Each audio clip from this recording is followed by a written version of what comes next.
നമസ്കാരം, വാർത്തകളിലേക്ക് സ്വാഗതം. ഞാൻ ബെന്നി കോച്ചേരി. ആദ്യം പ്രധാന വാർത്തകൾ.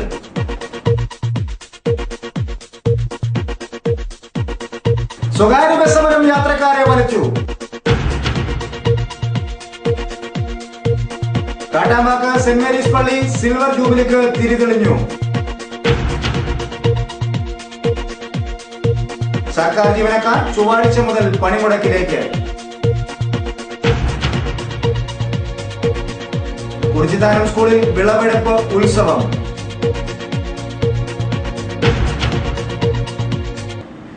വാർത്തകൾ വിശദമായി. വിവിധ ആവശ്യങ്ങൾ ഉന്നയിച്ച് സ്വകാര്യ ബസ് ജീവനക്കാർ നടത്തിയ സമരം ജനജീവിതത്തെ സാരമായി ബാധിച്ചു. ചിലയിടങ്ങളിൽ സമാന്തര സർവീസുകൾ നടത്തിയെങ്കിലും കാര്യമായി പ്രതിസന്ധി പരിഹരിക്കാൻ കഴിയാത്ത സാഹചര്യമായിരുന്നു കാണാനായത്. സ്വകാര്യ ബസ്സുകളെ കൂടുതലായി ആശ്രയിക്കുന്ന വൈക്കംപാറ റൂട്ടിലായിരുന്നു പ്രധാന യാത്രാക്ലേശം. ഗ്രാമീണ മേഖലകളും നന്നേ ബുദ്ധിമുട്ടുന്ന സാഹചര്യമാണ് സംജാതമായത്. MC റോഡിലടക്കം യാത്രാക്ലേശം ഏറെ രൂക്ഷമായിരുന്നു. സമാന്തര സർവീസുകൾ നടത്തിയ പല വാഹനങ്ങളും അമിത ചാർജ് ഈടാക്കിയതായും ആക്ഷേപം ശക്തമായി ഉയർന്നിട്ടുണ്ട്. യാത്രക്കാരുടെ പ്രതികരണങ്ങൾ ഇങ്ങനെയായിരുന്നു. ഞങ്ങളുടെ കുറവടങ്ങാട് കോളേജിൽ പഠിക്കുന്ന വിദ്യാർത്ഥികളാണ്. ഞങ്ങൾ 3 മണി തൊട്ട് ഇവിടെ കാത്തിരിക്കുകയാണ്. ഈ ബസ് സമരം കൊണ്ട് ഞങ്ങളുടെ ആൾപ്പാട് പലരും ഞങ്ങൾക്ക് കൂത്താട്ടുകൊടുത്ത് പോകേണ്ടതാണ്. ഈ ബസ് സമരം കാരണം ഞങ്ങൾ ഒത്തിരി കഷ്ടപ്പെടുകയാണ്. ഒത്തിരി കുട്ടികൾ ഇതുപോലെ വയ്ക്കാണ്ട് സുമ പിടിച്ചൊക്കെയാണ് ആൾക്കാർ ഇവിടെ പോയിക്കൊണ്ടിരിക്കുന്നത്. കണ്ടോ, വേറെ പ്രൈവറ്റ് സമാന്തര വണ്ടികൾ പിടിച്ചുകൊണ്ടാണ് പോയിക്കൊണ്ടിരിക്കുന്നത്. കണ്ടോ, ഞങ്ങളുടെ പുറകിൽ നിന്ന് നോക്കിയാൽ കാണാം. 12 രൂപ മുടക്കണ സമയത്ത് അവർ 10-50 രൂപയൊക്കെ പോയിക്കൊണ്ടിരിക്കുകയാണ്.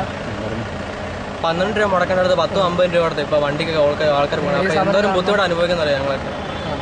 രാവിലെ 8 മണിയൊക്കെ ഇറങ്ങിയപ്പോൾ പിന്നെ 9 മണിക്ക് ഒരു ബസ് കിട്ടിയത്. ഇന്ന് സ്കൂളുകളൊക്കെ ഉച്ചയായപ്പോൾ വിട്ടതാണ്. ഞങ്ങൾ വണ്ടികൾക്കായിട്ട് കാത്തിരിക്കുകയാണ്. പക്ഷേ ഇതുവരെ വണ്ടി എത്തിയിട്ടില്ല. നേരത്തെ സ്കൂൾ വിട്ടോ? നേരത്തെ സ്കൂൾ വിട്ടു. 2:30-3 വിട്ടതാണ്. ഇതുവരെ ഒരു വണ്ടി കൂടി ഇതുവരെ ഒരെണ്ണം പോലും വന്നിട്ടില്ല. നാളെ ക്ലാസ് ഉണ്ടോ? നാളെ ക്ലാസ് ഇല്ല. നാളെ ഇല്ലെന്ന് പറഞ്ഞു.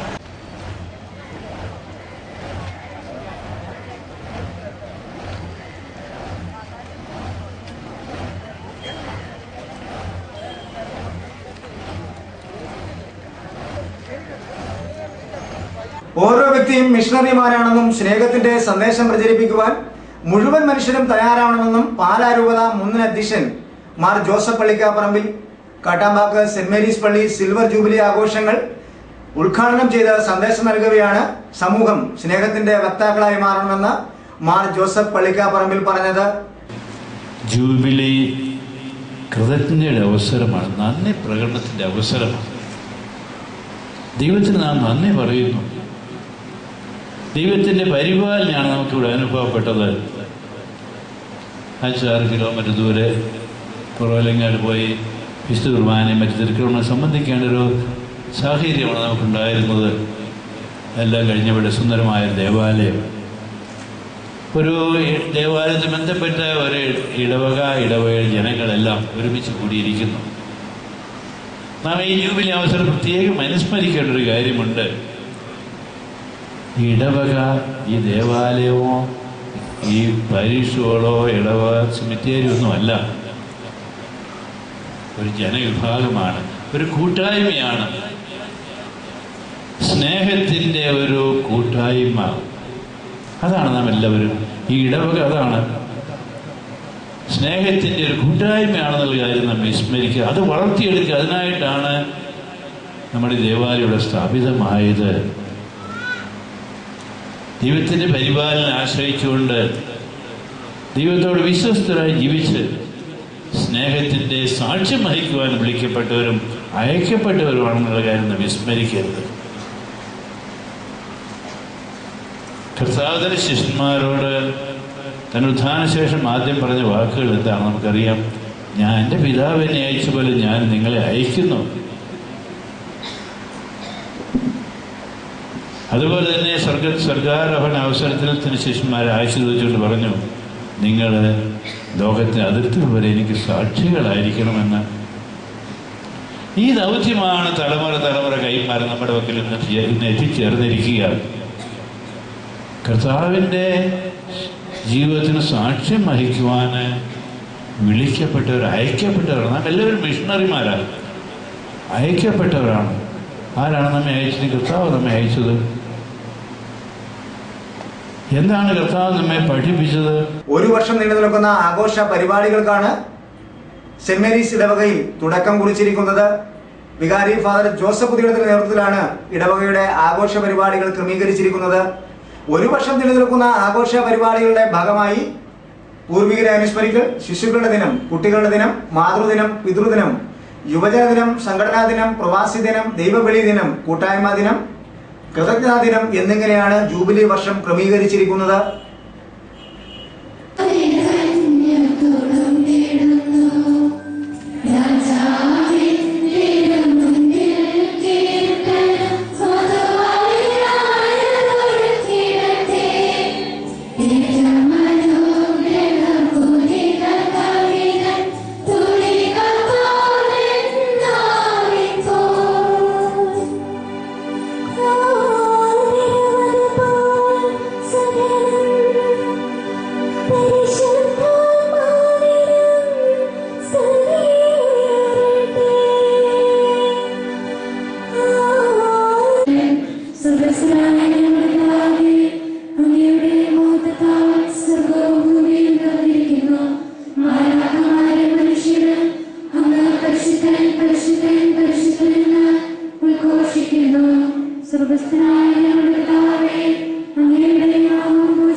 സംസ്ഥാന സർക്കാരിന്റെ പങ്കാളിത്ത പെൻഷൻ നിലപാടിനെതിരെ ഒരു വിഭാഗം സർക്കാർ ജീവനക്കാർ നടത്തുന്ന സമരം ചൊവ്വാഴ്ച ആരംഭിക്കും. ഇടതുപക്ഷ സംഘടനകളുടെ നേതൃത്വത്തിലാണ് സമരം പ്രഖ്യാപിച്ചിരിക്കുന്നത്. വലതുപക്ഷ ജീവനക്കാരുടെ സംഘടനകൾ സമരത്തിൽ നിന്ന് വിട്ടുനിൽക്കുമെന്ന് പ്രഖ്യാപിച്ചിട്ടുണ്ടെങ്കിലും സർക്കാർ സ്കൂളുകളുടെ അടക്കം പ്രവർത്തനം അവതാളത്തിലാകുമെന്നാണ് ഇപ്പോഴുള്ള വിലയിരുത്തൽ. KSRTC, KSEB ജീവനക്കാരും ചൊവ്വാഴ്ച പണിമുടക്കുമെന്ന് അറിയിച്ചിട്ടുണ്ട്. കാർഷിക മേഖലയ്ക്ക് പുതിയ സന്ദേശവുമായി കുറിച്ചിത്താനത്ത് സ്കൂൾ അങ്കണത്തിലെ വിളവെടുപ്പ് നടന്നു. കുറിച്ചിത്താനം KR നാരായണൻ ഗവൺമെന്റ് സ്കൂളിലാണ് കാർഷിക മേഖലയ്ക്ക് കരുത്തേകിയ വിളവെടുപ്പ് ഉത്സവം നടന്നത്. ഉത്സവം block panchayat president MM Thomas ഉദ്ഘാടനം ചെയ്തു. പഞ്ചായത്ത് പ്രസിഡന്റ് ബെൽജി ഇമാനുവൽ, ജനപ്രതിനിധികളായ Sirekh Mathew, Joseph, school head master George Philip, PTA president PR Santhosh തുടങ്ങിയവർ പ്രസംഗിച്ചു. ഈ സ്കൂളിലെ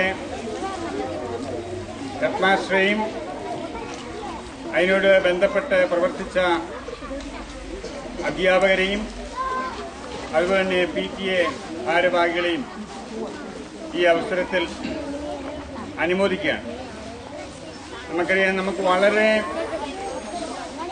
വളരെ പ്രാധാന്യമുള്ള ഒരു കാര്യമാണ് നമ്മൾ ഈ സ്കൂൾ വഴി നടപ്പാക്കിക്കൊണ്ടിരിക്കുന്നത്. നമുക്കറിയാം, നമ്മുടെ ഭക്ഷ്യ സാധനങ്ങളെല്ലാം മറ്റ് സംസ്ഥാനങ്ങളിൽ നിന്ന് ഇവിടെ ഇറക്കുമതി ചെയ്ത് അത് വാങ്ങുന്ന രീതിയാണ് നമ്മൾ സ്വീകരിച്ചു വരുന്നത്. പത്ര റിപ്പോർട്ട് അനുസരിച്ച് ഈ ഇറക്കുമതി ചെയ്യുന്ന പഴം, പച്ചക്കറി വസ്തുക്കളെല്ലാം മാലിന്യം നിറഞ്ഞതാണ്, വിഷകരമായ വസ്തുക്കൾ ചേർന്നതാണ്.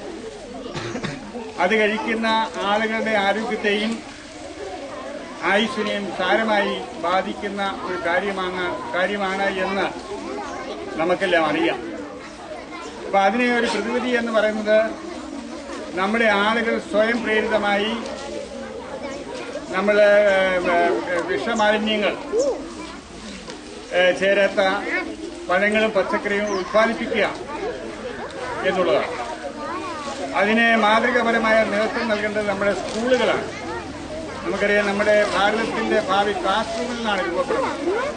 അപ്പൊ അതിന് മാതൃകാപരമായ ഒരു പ്രവർത്തനത്തിന് നേതൃത്വം നൽകിക്കൊണ്ടാണ് നമുക്ക് ഇതുപോലെ ഒരു സ്കൂളിന്റെ മുറ്റത്ത് നല്ല മനോഹരമായിട്ട് പച്ചക്കറി തോട്ടം ഉണ്ടാക്കാനും അതിന്റെ വിളവെടുപ്പ് ഇന്ന് നടത്താനും കഴിഞ്ഞിട്ടുണ്ട്.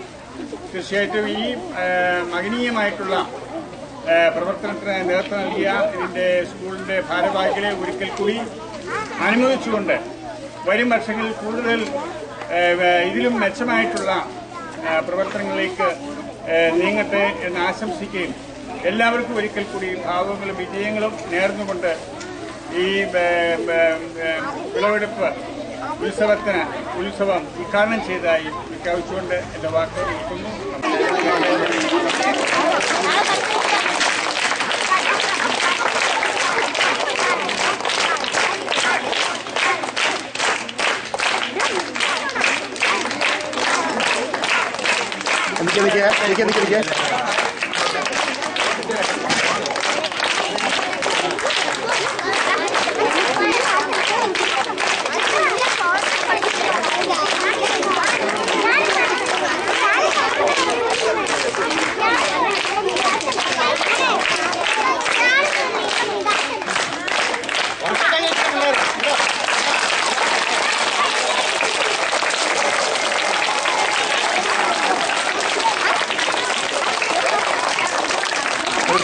ഇനി ഒരിടവേള.